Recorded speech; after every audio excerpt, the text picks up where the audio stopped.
Faleminderit gjithë stafit dhe ekipit ose skuadrës së palodhshme të këtyre emisioneve që po japin kontributin e tyre thuajse vullnetar. Të gjithë ne jemi domethënë bashku rreth një kauze të përbashkët, mbjellja e së mirës, dhe para se të kaloj te pyetja, sigurisht desha ta bëj një si hyrje kështu. Ne të gjithë ata që duan të bëhen pjesë e këtyre misioneve, qofshin profesor, njerëz të figura eminente të ndryshme, ne i ftojmë në studion tonë, të jenë pjesë e bashkëbisedimeve tona, po ashtu gjithë ata që dëshirojnë të kontribuojnë për këto emisione, që kanë dëshirë që të jehoj fjala e mirë dhe vepra e mirë, të mbjellet vepra e mirë, i ftojmë që të na kontaktojnë gjithë stafin tonë që të jenë pjesë e këtyre kontributeve, do thotë, të emisionit. Kalojmë tek pyetja sa i takon mlefit Mërzis Zilis. Është një pyetje, do thotë, kuptohet me spektër të gjerë, po do të mundona që ta ngërthej, ta mbërthej në përgjithësi në arealin ose në rrethin që i takon. Mlefi sigurisht inati, xhelozia, sedi. Zoti ka zbrit një kaptina felek. Zoti thot Kur'an, kul a'udhu bi rabbil falak, min sharri ma khalaq, wa min sharri ghasikin idha waqab, wa min sharri nafathati fil 'uqad, wa min sharri hasidin idha hasad. Pra hasedi, smira, xhelozia, inati, mlefi, nuk i takojnë besimtares dhe besimtarit. Nuk i takojnë atij që mendon pozitivisht. Nuk i takojnë atij që flet dhe vepron mirë. Kur pejgamberi Muhammed alayhi salatu wassalam ishte në misionin e tij të madh, në mbjelljen e farës së mirë, në mbjelljen e fjalës dhe veprës së mirë, i zbritën këto sure që quhen suret mbrojtëse, që na mbrojnë pra nga xhelozia e njerëzve me ndjeshkurt. Unë shpesh herë në bisedat e mia që kemi bisedu me shkencëtar, akademik, profesor, nxënës, student dhe të ri dhe të reja që kemi bisedu tema dhe ligjerime, takime, bashkëbisedime, ju kemi thënë shpesh se në botë ekzistojnë 3 lloj njerëzish.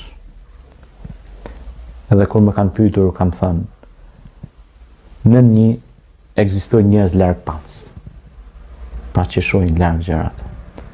Në 2 ekzistojnë njerëz shkurt pams, që shohin shumë shkurt, mendojnë aty për aty, nuk mendojnë gjatë. Dhe në 3 ekzistojnë njerëz hiç pams, që nuk shohin fare. Dhe kjo neve na bën më të fortë. Pejgamberi alayhi salatu wassalam kishte një ofiç, Sirajan Munira, pishtari ndriçues. Misioni i tij ishte mision larg pamës. Ai shifte larg gjërat, nuk mendonte, do thot, sot për nesër, por ai mendonte edhe për ditët në vimësi. Mendonte për familjen e tij, por mendonte edhe për komunitetin në përgjithësi. Prandaj ai erdhi arsalnaka rahmatan lil alamin, po wa ma arsalnaka illa rahmatan lil alamin, ai erdhi si mëshirë për mbar njerëzimin. Pikëllimi, mërzia, që ishte pjesë e pyetjes. Kur Muhamedi alayhi salatu wassalam ishte mbyllur në shpellën Hira, i erdhën disa ajete inkurajuese për largimin e pikëllimit. La tahzan, inna Allaha ma'ana. Mos u mërzit, mos u brengos, Zoti është me ne. Allah është me ne.